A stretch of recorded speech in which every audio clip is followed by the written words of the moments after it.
কিরে, এত রাতে তুই আমার বাসায় কি মনে করে? আর বলিস না, রাস্তায় একটা মেয়ে দেখে সোজা সামনে গিয়ে প্রপোজ করলাম আসিফের কথায়। কিন্তু প্রপোজ করার পর যা দেখলাম আর জানলাম, চোখ কপালে উঠে গেছে। কেন, কি দেখলি জানলি শুনি? সে নাকি জিন। বাবা গো, কি তার মানে তুই জিন ভূতের মাইয়ারে প্রপোজ করে আসছিস? হয় রে বন্ধু, আমারে বাঁচা। এখন যদি আমারে টাইনা টুইনা নিয়া মাইরা ফালাই। কামটা কি করলি? শেষ পর্যন্ত জিন ভূতেরে প্রপোজ করলি? হেইডা কয় আসিফ ব্যা? জানি না, আমি দৌড়ে চলে আসছি। আচ্ছা, এত রাতে তুই বাহিরে কি করিস? আর বলিস না, কারেন্ট ছিল না, মশা কামড় দিচ্ছিল, তাই কয়েল কিনতে দোকানে গেলাম। বাসায় ছিল না বলে। কিন্তু মনেই ছিল না গ্রামের দোকান রাত 9টার আগেই বন্ধ হয়ে যায়। আমি গেছি 11:30টায় কয়েল কিনতে। তখন বন্ধ পেয়ে আসিফকে ফোন দিলাম। ও বলল ওর কাছে নাকি 1 প্যাকেট আছে, তাই 2টা নিয়ে আসতে গেলাম। নিয়ে আসার পথে আসিফ এগিয়ে দিতে আসছিল, তখন একটা মেয়ে দেখলাম জঙ্গলের রাস্তায়। তুই জানিস না এই রাস্তা ভালো না? জানি, কিন্তু শয়তানের লারা দিলে যা হয় আর কি। আসিফ দেখে তখন বলল প্রপোজ করলে 100 টাকা দিবে। তাই গিয়ে করছিলাম, কিন্তু তখন সে বলে জিন। বিশ্বাস করি নাই, কিন্তু সে যখন অদৃশ্য হলো তখন লুঙ্গি তুলে দিছি দৌড় তোর কাছে। হালার পুত, ভালো আর হইলি না। জিনের মাইয়াগো লগে গিয়া শয়তানি করিস? তোরে তো মায়ের দেওয়ার দরকার। এইগুলা করিস না দোস্ত, নিরীহ হাটটারে অ্যাটাক করাস না, এমনিতেই ভয়ে আছি। নীরব আর রাহুল উঠানে দাঁড়িয়ে কথা বলছিল। রাহুলের গ্রামে রাত হলেই চারপাশটা ভয়ঙ্কর হয়ে ওঠে। নীরব গ্রামেই থাকে, বাকি পরিচয় পরে দিচ্ছি।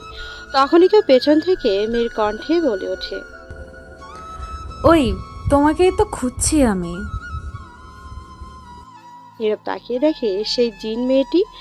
তখন নীরব বলে উঠল, দোস্ত বাঁচা, এটাই জিন মেয়ে, আমি যাবো না। এই বলে নীরব দৌড়ে রাহুলের ঘরে গিয়ে দরজা বন্ধ করে দিল। রাহুলকে বাইরে রেখেই রাহুল জিন মেয়েটিকে দেখে দৌড়ে দরজার কাছে গিয়ে বলতে লাগলো, পুত দরজা খোল, তোর নানিরে খালি ঘর, আমারে বাইরে রেখে দরজা বন্ধ করছিস কে? নীরব তাকিয়ে দেখে সেই জিন মেয়েটি। তখন নীরব বলে উঠল, দোস্ত বাঁচা, এটাই জিন মেয়ে, আমি যাবো না। এই বলে নীরব দৌড়ে রাহুলের ঘরে গিয়ে দরজা বন্ধ করে দিল। রাহুলকে বাইরে রেখেই রাহুল জিন মেয়েটিকে দেখে দৌড়ে দরজার কাছে গিয়ে বলতে লাগলো, হালার পুত, দরজা খোল। তোর নানিরে খালি ঘর আমারে বাহিরে রেখে দরজা বন্ধ করে দিছিস কে? কিন্তু নীরব ভেতর থেকে কোনো উত্তর দিচ্ছে না। দরজা খোলার না আমি নেই। তখন রাহুল আবার বলে উঠল, হালার পুত, তোর মতো বন্ধু থাকলে শত্রু লাগবে না। নিজের চিন্তা আগে করে ঘরে গিয়ে দরজা বন্ধ করে দিচ্ছে, খোল দরজা। তুই ভূতের লগে ডান্স কর, বাহির থেকে দরজা খোলা যাবে না এখন। তখনই ঘরে নীরবের পেছনে থেকে কেউ বলে উঠল, হাই মিস্টার, আমি এসে গেছি। জিন ভূতের প্রপোজ কারিগরি। এই যে, আমি তোমার পিছনে দাঁড়িয়ে আছি। কেডা কয়, দেখি না কে? এবার তাকাই দেখো। নীরব পেছনে তাকিয়ে দেখলো সত্যি জিন মেয়েটি এখন ঘরে। অবাক হয়ে তখন চিৎকার দিতে যাবে, কিন্তু হঠাৎ শব্দ বন্ধ হয়ে গেল। তার গলা থেকে কোনো আওয়াজ বের হচ্ছে না। তখন দরজা খোলার চেষ্টা করতে গেলেই জিন মেয়েটি তখন গিয়ে 2 হাত চেপে ধরে বলল, পালাচ্ছিস কেন? তুই কি মনে করেছিস দরজা বন্ধ করে দিলে আমি আসতে পারবো না? তুই যেখানে যাবি আমি যেতে পারবো। আমি ভুলে প্রপোজ কইরা দিছি শয়তানি করে। আমি ভূতের লগে প্রেম করুম না, ছাইরা দেন। কিন্তু আমি তো তোমার সাথেই প্রেম করব, তারপর বিয়ে করব, তারপর আমাদের ছোট্ট ছোট্ট বাচ্চা কাচ্চা হবে। আমার লাগতো না ছোট্ট ছোট্ট ভূতের বাচ্চা কাচ্চা। আমি প্রেম বিয়ে কিছুই করবো না ভূতের লগে। কেন কেন প্রপোজ করছো না? আমিও অ্যাকসেপ্ট করে নিলাম। এখন থেকে আমি তোমার গার্লফ্রেন্ড। আমি প্রপোজ ফিরিয়ে নিলাম। আর কোনো ফিরিয়ে নেওয়া নেই। এখন নিলে আমাকেই, না নিলে আমি তোমাকেই। ভূতের লগে প্রেম আম্মা, হ্যাঁ হ্যাঁ হ্যাঁ। তখনই বাহির থেকে রাহুল বলে উঠল, এবার তো দরজা খোল। তাও এই বলে দিল দৌড়। তখন জিন মেয়েটি বলে উঠল, আরে দাঁড়াও, একটু শোনো। দাঁড়ানোর গুল্লি মারি, আমি বাসায় যামু। রাহুল্লা তোরে দেখা নিমু। মাশাল্লাহ, এ তো পুরাই একটা পরী। ড্রেস যেমন সাদা তেমনই সেও সাদা, কিন্তু আমারে বাঁচায় আর কেডা? এ তো সেই জিন মেয়েটি, বাঁচাও। যখন জিন মেয়েটি বলে উঠল, আরে দাঁড়াও, একটু শোনো। দাঁড়ানোর গুল্লি মারি, আমি বাসায় যামু। রাহুল্লা তোরে দেখালমু। এটা বলে নীরব দৌড়ে তার বাড়িতে চলে আসলো। সে দেখলো সবাই ঘুমাচ্ছে। তখন নীরব তার রুমে গিয়ে দরজা জানালা বন্ধ করে ভাবতে লাগলো। এই মাইয়া তো এইখানেও চলে আসবে। কি করি কি করি এখন? কিছুক্ষণ ভেবে আবারও বলতে লাগলো, আচ্ছা, শুনেছি ভূতেরা নাকি আগুন রে ভয় পায়। তাহলে তো এই জিন মেয়েটিও ভয় পাবে। জিন ভূত একই তো কথা, কিন্তু আগুন ধরাবো কি করে? পাইছি, কয়েলের মাঝে আগুন দেই, তাহলেই হবে। এই বলে কয়েলের আগুন জ্বালিয়ে রেখে দিল। কয়েলের আগুন দেখে তখন নীরব বলে উঠল, দূর হালা, যেখানে মশারা কয়েল মানে না সেখানে ভূত আর কি মানবে? আসুক আজ জিনের মাইয়া, আমিও দেখা নিব। তখনই পেছন থেকে বলে উঠল। আসবে কি গো, এসে গেছি তো, যত খুশি দেখে নাও। পেছনে তাকিয়ে দেখলো সত্যি। তখন নীরব বলে উঠল, আপনি এইখানে কেন এসেছেন? কেন এসেছি মানে? তুমি আমায় প্রপোজ করছো না, আমি অ্যাকসেপ্ট করে নিছি। এখন থেকে তুমি আমার, আমি তোমার। আমি সবসময় আছি এখন তোমার সঙ্গে। আমি কখন বললাম আমি আপনার? কেন মনে নাই কিছুক্ষণ আগে হাঁটু গেড়ে যখন বলছিলে, ওগো ভূতের নানি, তুমি হয়ে যাও এই শয়তানের নানার রানী, রাখবো তোমাকে বুকের মাঝে চেপে ধরে, ভালোবাসার ফসলে বিয়ে করে খাট কাঁপিয়ে রোমাঞ্চে গড়ব গুড়া গুড়া পোলাপান ঘরে, যেখানে থাকবে তুমি আমি আর কোচ, প্লেয়ার থাকবে আমাদের গুড়াগাড়া, গড়ব ফুটবল খেলার টিম। এটা তো আমি শয়তানি করে বলেছি। আমি শয়তানি বুঝি না, আমি এটাই বুঝি, আমি তোমার তুমি আমার। এখন থেকে আমি রাজি, আর আমাদের বিয়ের পর অনেকগুলোই বাচ্চা হবে। আমার লাগতো না ভূতের গোড়াগাড়া পোলাপান, আমি বিয়ে করবো না আপনারে। বিয়ে তো করবই, তার আগে একটু প্রেম করে নেই, তারপর বিয়ে করব। রাজি না হলে তুলে নিয়ে যাব। যেহেতু আমার চোখ তোমার উপরে পড়েছে, এই পৃথিবীতে আর কারোর শক্তি নেই আলাদা করার। আমি মানুষ নয়, আমি অন্য জগতের জিন। আমি আজ প্রথম দিন, তাই রোম্যান্স করলাম না, কিছু করলাম না। আগামীকাল থেকে শুরু করব রোম্যান্স। আপনি আমারে ধমকি দিচ্ছেন, ভয় দেখাচ্ছেন। ওয়ার্নিং দিলাম, কোনো মেয়ের সঙ্গে যেন না দেখি, তাহলে ক্ষতি সেই মেয়েরই হবে। হ্যাঁ হ্যাঁ হ্যাঁ হ্যাঁ, আমি আপনার সাথে প্রেম করব না। তোমার তো আরো খুশি হওয়ার কথা, আমার মতো এত সুন্দরী একটা জিন গার্লফ্রেন্ড পাইছো। লাগতো না আমার, আপনি যান। যেতে হবে আমার এক্ষুনি, কিন্তু তার আগে একটু ভালোবাসা দিয়ে যাই। মানে কি করবেন? ভালোবাসা কনফার্ম করব কিস দিয়ে। এই না না, ছি, আপনি যান। এটা বলেই নীরব বালিশের নিচে মাথা লুকিয়ে ফেলল। কিন্তু জিন মেয়েটি বালিশ সরিয়ে নিয়ে নীরবকে শক্ত করে ধরে ঠোঁট জোড়া এক করে দিল। 5 মিনিট কিস করে ছেড়ে দিয়ে বলল, ভালোই তো টেস্ট, বাহ, আগামীকাল এসে খেতে হবে। এখন যাচ্ছি গো। তখন নীরব ভেঙে বলল, ব্যা, যা শয়তান, ফাজিল, জিন মাইয়া, লুচ্চা মাইয়া। উত্তর আগামীকাল এসে দিব। জিনের নানিরে খালি ঘর, যা। আচ্ছা, এই নানিরে খালি ঘর এটা কি? কিছু না। আচ্ছা যাচ্ছি, উত্তর আগামীকাল এসে দিব। এটা বলেই অদৃশ্য হয়ে গেছে জিন মেয়েটি। তখন নীরব বলে উঠল, আগামীকাল তাবিজ তুবিজ দিয়া মারমু। কি করে দূর করতে হয় জানি, কবিরাজের কাছে যাইয়া লই। এটা বলেই নীরব শুয়ে পড়লো। সকালে কারো ডাকে ঘুম ভাঙলো, তাকিয়ে দেখলো নীরবের আম্মু। তখন নীরব উঠে ফ্রেশ হয়ে বারান্দায় বসে পড়ল খাবার খেতে। তখন নীরবের আম্মু বলে উঠলো, কিরে, গতকাল রাতে কার সাথে এত একা একা কথা বলছিলি? টুনি অবশ্য কিছুটা অবাক হলো। তখন নীরবের আব্বু বলল, আমি শুনছি কিছুটা। তার মানে কি সবই জেনে গেছে? না, লুকাতে হবে। ঘুমের মধ্যে হয়তো বলেছিলাম। বুঝতে পারছি, এখন জলদি খেয়ে কলেজে যা। আর কিছু না বলে চুপচাপ খেয়ে নিল। নীরব খেয়ে ঘরে যাবার পর অনুভব করলো তার শরীরে জ্বর আসছে, গা গরম হয়েছে, দুর্বল লাগছে। তখন নীরব তার আম্মুকে গিয়ে বলল, তখন কলেজে যাবার জন্য না করে দিল। ঘরে জ্বরের ঔষধ ছিল, সেটা খেয়ে শুয়ে রইল। নীরবের আব্বু বাহিরে চলে গেল। ও, নীরব ইন্টার ফার্স্ট ইয়ারে পড়ে, কলেজে গ্রামেই। নীরব তার বন্ধুদের ফোন দিয়ে জানিয়ে দিল আজ কলেজে যাবে না, সন্ধ্যায় চায়ের দোকানে দেখা হবে বলল। সারাদিন ঘরে বসেই কাটিয়ে দিল। সন্ধ্যায় চায়ের দোকানে গেল নীরব। সেখানে রাহুল আর আসিফ বসেছিল আগে থেকে। তখন নীরব যাওয়ার পর বলে উঠল, কিরে, কি অবস্থা? আর অবস্থা, জ্বর এসে গেছে। তুই গতকাল রাতে পরে কই গেছিলি? তোর কথায় প্রপোজ করতে গিয়ে ফেসে গেছি। আচ্ছা, পরে কি হয়েছে বল। বলছি দাঁড়া, আগে একটু হিসু করে আহি। নীরব তখন চায়ের দোকান থেকে বের হলো। একটু দূরে যেতেই কেউ কানে কানে বলল।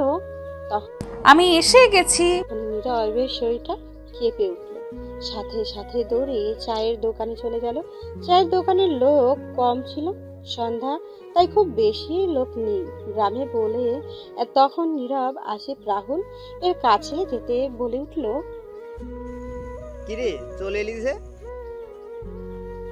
তখন নীরব আস্তে করে বলে উঠল, জিন মেয়েটি এসে গেছে, এদিকে আছে। কানের কাছে বলা মাত্র শরীর কেঁপে উঠল। সকাল থেকে জ্বর এসে গেছে, শরীর দুর্বল হয়ে গেছে। রাহুল আর আসিফ শুনে অবাক হয়ে তখন বলল, এটা তো তাহলে ভালো লক্ষণ নয়, খারাপ ইঙ্গিত দিচ্ছে। একটা কবিরাজ দেখাস। এটা বলে চায়ের দোকান থেকে বের হয়ে গেল। সবাই কিছুটা দূরে যাবার পর নীরবের কানের কাছে এসে আবারও ফিসফিস করে বলে উঠল, খাট কাঁপাবে না? কি লুচ্চা মাইয়া জিন রে বাবা। এটা বলে চায়ের দোকান থেকে বের হয়ে গেল। সবাই কিছুটা দূরে যাবার পর নীরবের কানের কাছে এসে আবারও ফিসফিস করে বলে উঠল, খাট কাঁপাবে না? কি লুচ্চা মাইয়া জিন রে বাবা। কিরে, কি বলছিস? না না, কিছু না, এমনি। আচ্ছা শোন, আগামীকাল গিয়ে আলম কবিরাজ কাকাকে দেখিয়ে আসিস তুই। কিন্তু কেন? দেখ, তোর আজকে শরীর দুর্বল, খারাপ। কালকে ওই ঘটনার পর থেকে একটা খারাপ ইঙ্গিত দিচ্ছে, তাই একটু দেখিয়ে আসিস। ঠিকই বলছিস। তিনি তো অনেক বড় কবিরাজ, বাসায় খুব কম থাকে, কে জানে পাবো নাকি। অবশ্যই পাবি, আগামীকাল থাকবে বাসায়, আমি শুনেছি। ঠিক আছে, যাবো আগামীকাল। তখন কেউ একজন না বলল সেটা জিন মেয়েটি। সেদিকে কেউ আর লক্ষ্য না করে যে যার বাসায় চলে যেতে লাগলো। তখন নীরব লক্ষ্য করলো কারো ফোপানোর শব্দ আসছে, ভয়ঙ্কর রকমের মনে হচ্ছে। প্রচন্ড রাগে কেউ এমন করছে, কিন্তু কেউ তো নাই। জিন মেয়েটি কেউ দেখতে পাচ্ছে না। নীরব এখন একা। রাহুল চলে গেল বাসায়, আসিফও চলে গেল তার বাসায়। আশেপাশে কেউ নেই। তখন নীরবের কিছুটা ভয় হলো। আস্তে আস্তে যেতে লাগলো। এদিকে রাহুল তার বাসায় যাচ্ছে, তখনই পেছনে কারো হাঁটার শব্দ আসলো। যখন পেছনে তাকালো তখন দেখলো কেউ নেই। তখন রাহুল নিজেকে বলে উঠল, দূর, শুধুই ভয় পাচ্ছিস। এটা তো নিজের পায়ের হাঁটার শব্দ হতে পারে। এই ভেবে আবারও রাহুল যেতে লাগলো। তখন আবারও অদ্ভুত শব্দ হতে লাগলো। পেছনে যখনই তাকাবে তখনই কেউ জোরে রাহুলকে ধাক্কা দিল, আর রাহুল ছিটকে গিয়ে কিছুটা দূরে পড়ল। প্রচন্ড ব্যথা পেল। যখন সামনে তাকালো তখন যা দেখলো, তখন চিৎকার দিয়ে রাহুল অজ্ঞান হয়ে গেল। যখন রাহুলের জ্ঞান ফিরল তখন বেশ রাত হয়ে গেছে। যখন রাহুল পাশে দেখলো আলম কবিরাজ কাকা বসে আছে, তার আম্মু আব্বুও পাশে, তখন রাহুল এর আব্বু বলে উঠল। কিরে বাবা, কি হয়েছে তোর? যখন রাহুল কিছু বলতে যাবে তখনই আলম কবিরাজ কাকা বলে উঠল। আপনারা সবাই একটু বাহিরে যান, আমি রাহুলের সাথে কথা বলছি, তারপর সব জেনে নেবেন। তখন সবাই চলে গেল। তখন আলম কবিরাজ কাকা বলে উঠল। এখন কেমন লাগছে? কাকা, আমি আমি এমন জিনিস কখনো দেখি নাই। এতটা ভয়ঙ্কর তার চেহারা। কেমন চেহারা? আমি নীরবের সাথে কথা বলে আসার সময় পিছনে কিছু একটা হাঁটার শব্দ পেলাম। যখন তাকালাম তখন কেউ নেই। তারপর হঠাৎ জোরে ধাক্কা দিল। আমি ছিটকে গিয়ে কিছুটা দূরে পড়লাম। যখন তাকালাম তখন দেখলাম মুখটা একদম রক্তাক্ত, চোখ লাল, আগুনের মতো ছিল। আমি বলেও বোঝাতে পারবো না কতটা ভয়ঙ্কর দেখতে। আমি সবই জানি, শুধু তোকে না, আসিফকেও ভয় দেখিয়ে ওয়ার্নিং দিয়ে গেছে। তার কারণ হচ্ছিস তুই। নীরবকে পরামর্শ দিলি বলে আমার কাছে যেতে। এটা নীরবের সাথে থাকা সেই জিন মেয়েটি করেছে। কি বলছো তুমি? জানলে কি করে? আমি আরও অনেক কিছুই জানি, যেগুলো তোরা জানিস না। কি এমন সেগুলো বলো। না, সেটা এখন বলার সময় না, অবশ্যই বলবো সময় হলে। ঠিক আছে, কিন্তু নীরবের কোনো ক্ষতি হবে না তো? শোন, আগে তোকে কিছু বলি, এখন একটু নীরবের সঙ্গে কম কথা বলিস এবং কম যাবি, কারণ তোদের মৃত্যুর ঝুঁকি আছে। ঠিক আছে, কিন্তু নীরবের কোনো ক্ষতি হবে না তো? সেটা আমি এখনো জানি না। এই জিন মেয়েটি কি ভাবছিস? 2 দিন ধরে আছে। দুদিন আগেই তো দেখলো আমার কাছে, রাতে এসে দৌড়ে বলল। হা হা হা, না রে পাগলা, এখন নীরবের 21 বছর চলছে, তাই না?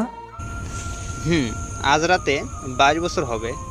এই দিনটার জন্যই অপেক্ষায় আছে জিন মেয়েটি, কিন্তু কেন সেটা আমিও জানি না। অনেক রহস্য লুকিয়ে আছে। আর এই 21টি বছর ধরে সাথে আছে জিন মেয়েটি। 2 দিন আগেই দেখা হয়েছে, 22 বছর হবে তাই।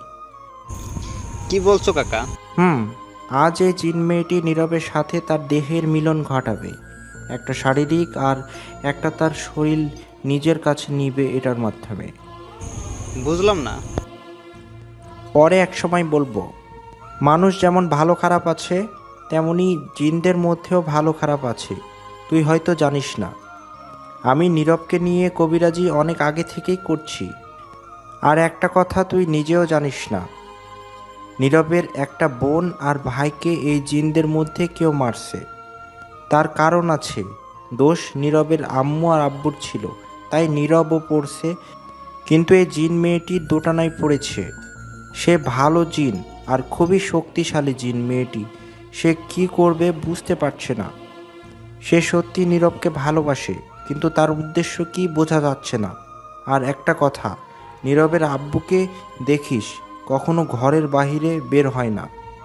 রাহুল চিন্তিত হয়ে গেছে। কি বলছে, কি কারণ, কি জন্য? আর নীরবের ভাই বোন ছিল, তাদের জিন মেরেছে, কিন্তু কি জন্য? কারণ কি? এটা রাহুলের মাথায় ঘুরপাক খাচ্ছিল। তখন কবিরাজ কাকা বলে উঠল।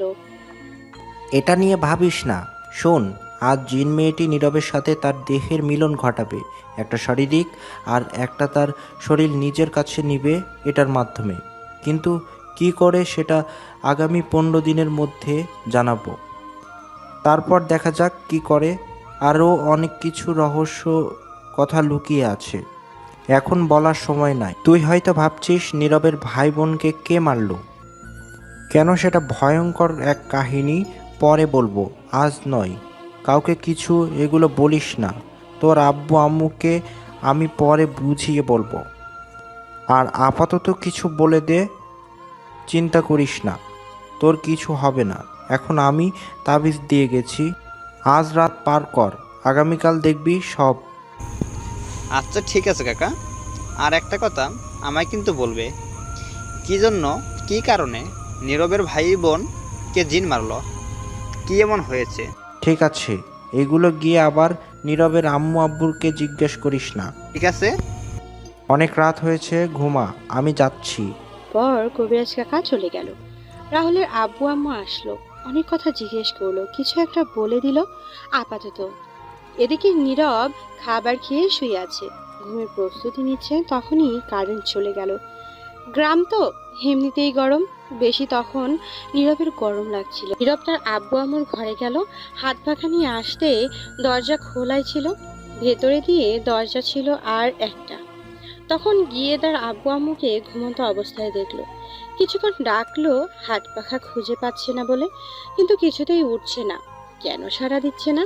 তখন হাত পাখা অনেক খুঁজে পেল আর নিয়ে আসার আগে আবারও ডাকলো। তখন জিন মেয়েটি অদৃশ্য থেকে নিজের রূপে এসে পেছন থেকে বলল, একে কোনো লাভ নেই, আমি ঘুম পাড়িয়ে দিয়েছি। তুমি মেরে ফেললেও ঘুম ভাঙবে না সকালের আগে। তখন নীরব তাকিয়ে দেখে জিন মেয়েটি। কিন্তু কেন এমন ঘুম পাড়িয়ে দেওয়া হলো? মেয়েটি তখন বলে উঠল, কারণ আজকের রাতটা আমার জন্য বিশেষ রাত, তোমার সঙ্গে আমার মিলনের রাত।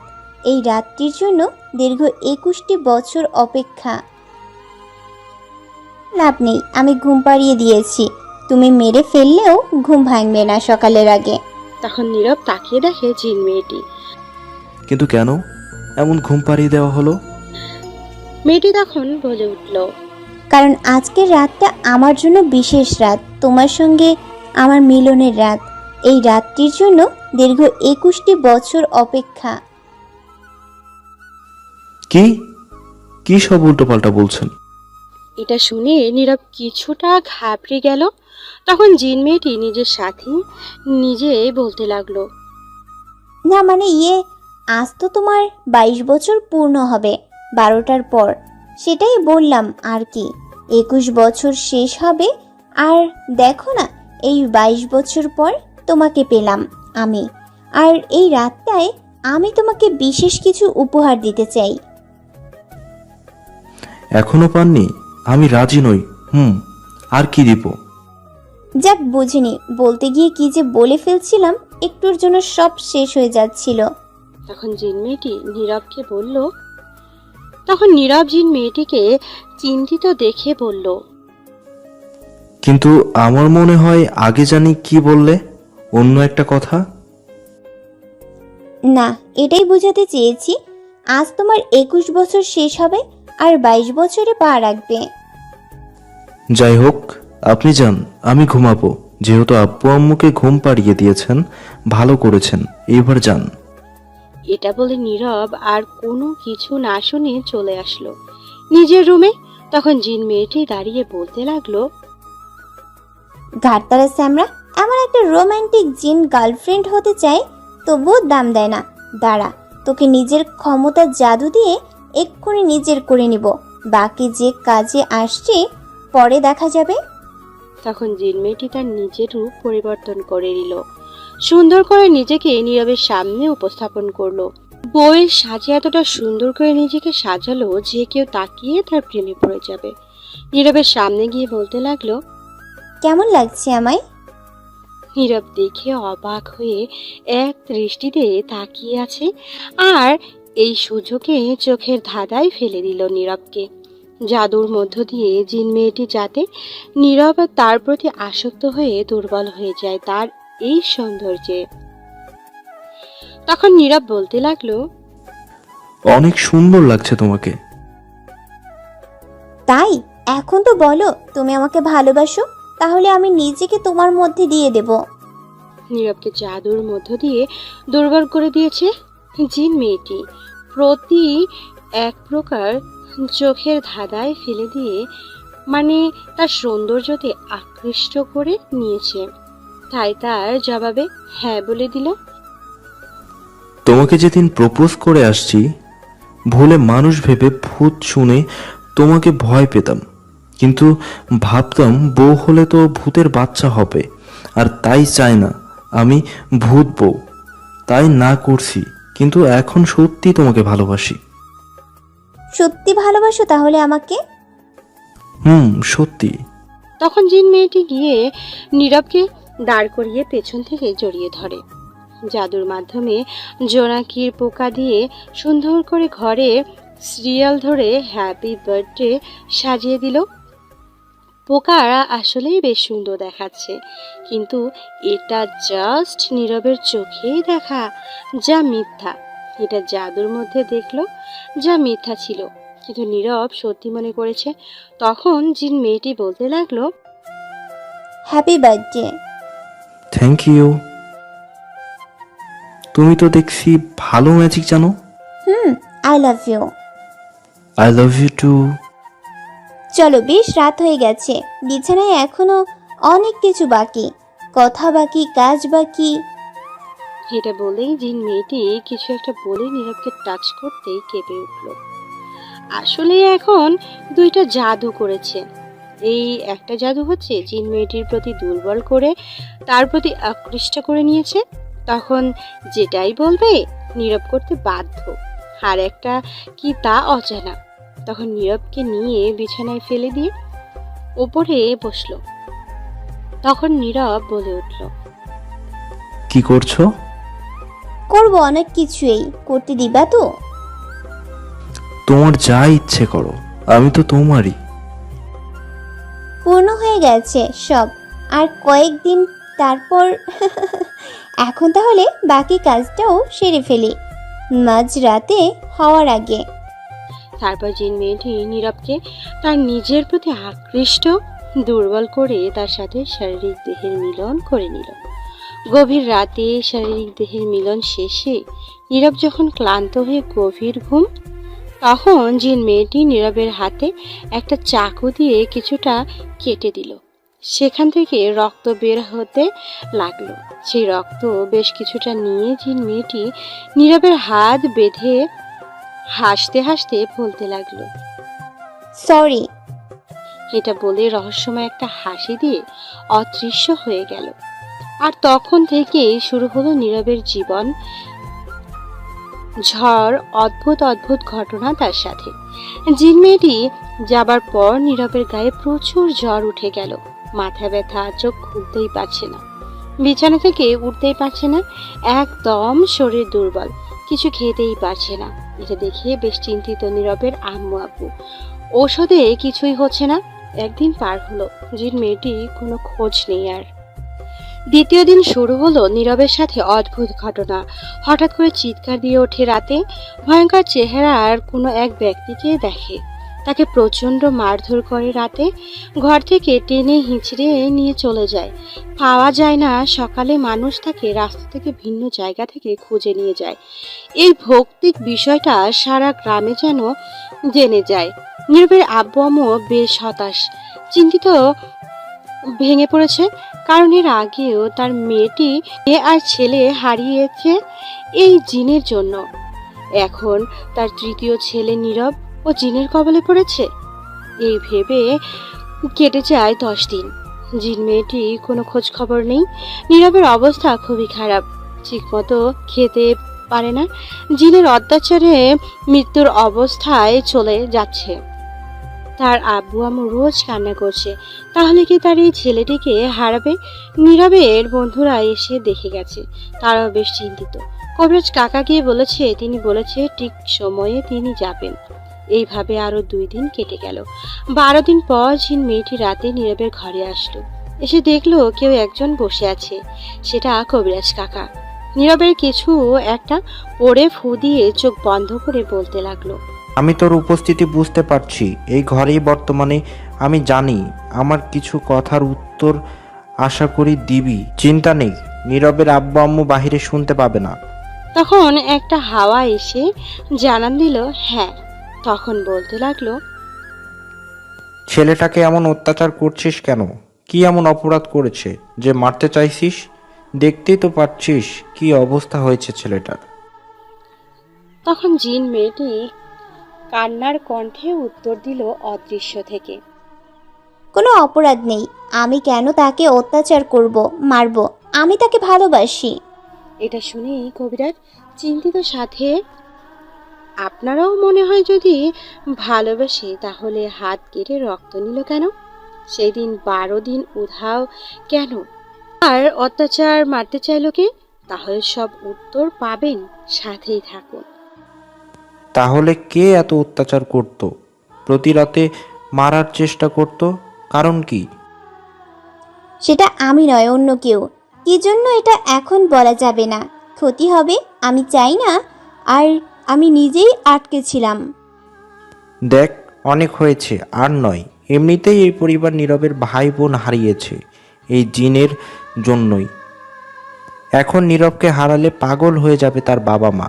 আর কিছু ক্ষতি করিস না প্লিজ, আমি বলছি চলে যা। কেন যাব? আমি তাকে ভালোবাসি, কখনো যাব না। গেলে নিয়ে যাব সাথে করে। এটা কোনোদিন সম্ভব না, তোদের ভালোবাসা। কেন সম্ভব না? ভালোবাসা কি অপরাধ? ভালোবাসা অপরাধ না, অপরাধ হচ্ছে জিন আর মানুষের মধ্যে ভালোবাসা হয় না। এটা কি হয় না হয় জানতে চাই না, তবে আমি থাকতে আর কোনো ক্ষতি হবে না। যদি আপনি তাড়াতে চেষ্টা করেন তাহলে দুজনকেই হারাবে। আমি তাকে ভালোবাসি। এতটা যখন ভালোবাসিস, এই 12 দিন কই ছিলি? পারলি বাঁচাতে? এত অত্যাচার করলো আটকাতে? ভালোবাসি বলেই বাঁচিয়েছি, বাঁচাবো। আর বাঁচাবো বলেই ভালোবেসেছি। মানে কি বলতে চাইছিস?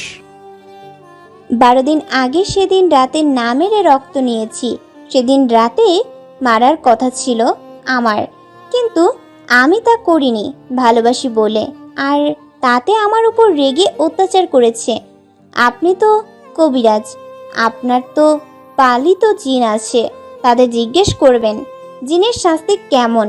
তাহলে বুঝতে পারবেন কতটা আঘাত সহ্য করতে হলো আমার। আজ মুক্তি পেয়ে আসছি, আর এই 12 দিন এসে তারা নীরবের ওপর অত্যাচার করছে, আর সামনে আরও করবে, মারবে, কিন্তু আমি থাকতে তা হতে দিব না। কিন্তু কেন মারতে চাই? কি কারণ? কে সে? এখন বলার সঠিক সময় নয়, তার আগে আপনি শুনে আসুন। আগে কেন নীরব ভাইয়ের বোনকে জিন মারলো, কারণ কি, আর কি এমন হয়েছে, তারপর আমি সব বলবো। ঠিক আছে, আমি সত্যি ঘটনা শুনে আসব। কি এমন হয়েছে যে তোদের ছেলে মেয়েকে মারছে আর নীরবকে চেষ্টা করছে মারতে? তারপর তোর বলতে হবে। তখন জিন মেয়েটি হ্যাঁ বলল। আমায় একটু আজ এখন থাকতে দিবেন নীরবের সাথে, কারণ আজ তারা আসবে। আপনি তাদেরকে বলবেন না আসতে, দয়া করে। ঠিক আছে, তোদের ব্যাপারটা নিয়ে পরে ভাবা যাবে, আগে বিপদ কাটুক। হার বলে উঠল। এটা বলে চলে গেল। কবিরাজ কাকা এখন গিয়ে নীরবের আম্মু আব্বুকে জিজ্ঞেস করলো। আচ্ছা, আমি একটা কথা জিজ্ঞেস করি? তার আগে বলেন। হবে, কিন্তু জিন মেয়ে প্রেমে পড়েছে, উল্টোপাল্টা কিছু করলে নিয়ে চলে যাবে, তাই সাবধান। কোনো ক্ষতি করবে না, এটা নিশ্চিত। আচ্ছা, আগে বলুন তো সত্যিটা কি? আপনারা ছেলে মেয়েকে জিন মারলো, কি হয়েছে বলুন, আজ সত্যিটা বলুন। আচ্ছা ঠিক আছে, সকালে আসবো, এখন তাহলে যাচ্ছি। আর আজ রাত্রে নীরবের রুমে যাবেন না, সমস্যা হবে, তাই যাবেন না। এটা শুনে চুপ করে রইল। তখন আবারও বলে উঠল। হেই বলে চলে গেল। তখন নীরবের আব্বু আম্মু নিজেদের রুমে চলে গেল, গিয়ে শুয়ে পড়ল। তখন জিন মেয়েটি গিয়ে গভীর ঘুম পাড়িয়ে দিল। আর তখন নীরবের কাছে গিয়ে কপালে চুমু খেয়ে বলল, ক্ষমা করে দিও গো, আমি আমার ভালোবাসার জীবন বিপদে ফেলে দিয়েছিলাম। তবে চিন্তা করো না, আর কিছু হবে না। নীরব গভীর ঘুম থাকায় শুনতে পায়নি। তখন জিন মেয়েটি নীরবের বুকে মাথা রেখে শুয়ে রইল। মাঝরাত নীরবের ঘুম ভাঙতেই তাকিয়ে দেখলো সে বুকে মাথা রেখে শুয়ে আছে। তখন নীরব চুমু দিয়ে সাথে সাথে শক্ত করে জড়িয়ে ধরলো। তখন জিন মেয়েটিও জেগে গেল, আর সেও শক্ত করে জড়িয়ে ধরে কান্না করতে করতে চুমু দিতে লাগলো। নীরব তাকে শান্ত করে জড়িয়ে ধরে শুয়ে পড়ল। সমাপ্তি। গল্পটা এখানেই শেষ করতে হলো, কারণ সিজন 2 নিয়ে আসতে হবে। সব রহস্য সেখানে ক্লিয়ার হয়ে যাবে। এই প্রথম সিজনে রোমান্টিক, ফানি, রহস্যময় মিলিয়ে রাখা হয়েছে, তাই দ্বিতীয় সিজনে একটু অদ্ভুত হবে। তাই আমি সিজন 1 এখানে শেষ করলাম। সিজন 2 শীঘ্রই পাবেন। নীরবের ভাই ও বোনকে মারলো, আর কে নীরবকে হত্যা করছে সবকিছু সিজন 2 জানানো হবে। আর দেখা যাক তাদের মিল হবে নাকি নীরবের মৃত্যু হবে। সবাই কমেন্ট করে জানিয়ে দিন কেমন হয়েছে সিজন 2, খুব শীঘ্রই পাবেন।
মাশাল্লাহ, এ তো পুরাই একটা পরী। ড্রেস যেমন সাদা তেমনই সেও সাদা, কিন্তু আমারে বাঁচায় আর কেটা? এ তো সেই জিন মেয়েটি, বাঁচাও। এই বলে নীরব দৌড়ে যখন জিন মেয়েটি বলে উঠল, দাঁড়াও। দাঁড়ানোর গুল্লি মারি, আমি বাসায় যামু। রাহুল্লা তোরে দেখালোমু। করে তার বাড়িতে চলে আসলো। সে দেখলো সবাই ঘুমাচ্ছে। তখন নীরব তার রুমে গিয়ে দরজা জানালা বন্ধ করে ভাবতে লাগলো। কিছুক্ষণ ভেবে আবারও বলতে লাগলো, এই মাইয়া তো এইখানেও চলে আসবে। কি করি এখন? আচ্ছা, শুনেছি ভূতেরা নাকি আগুন রে ভয় পায়, তাহলে তো এই জিন মেয়েটিও ভয় পাবে। জিন ভূত একই তো কথা, কিন্তু আগুন ধরাবো কি করে? পাইছি, কয়েলের মাঝে আগুন দেই, তাহলেই হবে। এই বলে কয়েলের আগুন জ্বালিয়ে রেখে দিল। কয়েলের আগুন দেখে তখন নীরব বলে উঠল, দূর হালা, যেখানে মশারা কয়েল মানে না সেখানে ভূত আর কি মানবে? আসুক আজ জিনের মাইয়া, আমিও দেখা নিব। তখনই পেছন থেকে বলে উঠল। আসবে কি গো, এসে গেছি তো, যত খুশি দেখে নাও। পেছনে তাকিয়ে দেখলো সত্যি। তখন নীরব বলে উঠল, আপনি এইখানে কেন এসেছেন? কেন এসেছি মানে? তুমি আমায় প্রপোজ করছো না, আমি অ্যাকসেপ্ট করে নিছি। এখন থেকে তুমি আমার, আমি তোমার। আমি সবসময় আছি এখন তোমার সঙ্গে। আমি কখন বললাম আমি আপনার? কেন মনে নাই কিছুক্ষণ আগে হাঁটু গেড়ে যখন বলছিলে, ওগো ভূতের নানি, তুমি হয়ে যাও এই শয়তানের নানার রানী, রাখবো তোমাকে বুকের মাঝে চেপে ধরে, ভালোবাসার ফসলে বিয়ে করে খাট কাঁপিয়ে রোমাঞ্চে গড়ব গুড়া গুড়া পোলাপান ঘরে, যেখানে থাকবে তুমি, আমি আর কোচ। প্লেয়ার থাকবে আমাদের গুড়াগাড়া, গড়ব ফুটবল খেলার টিম।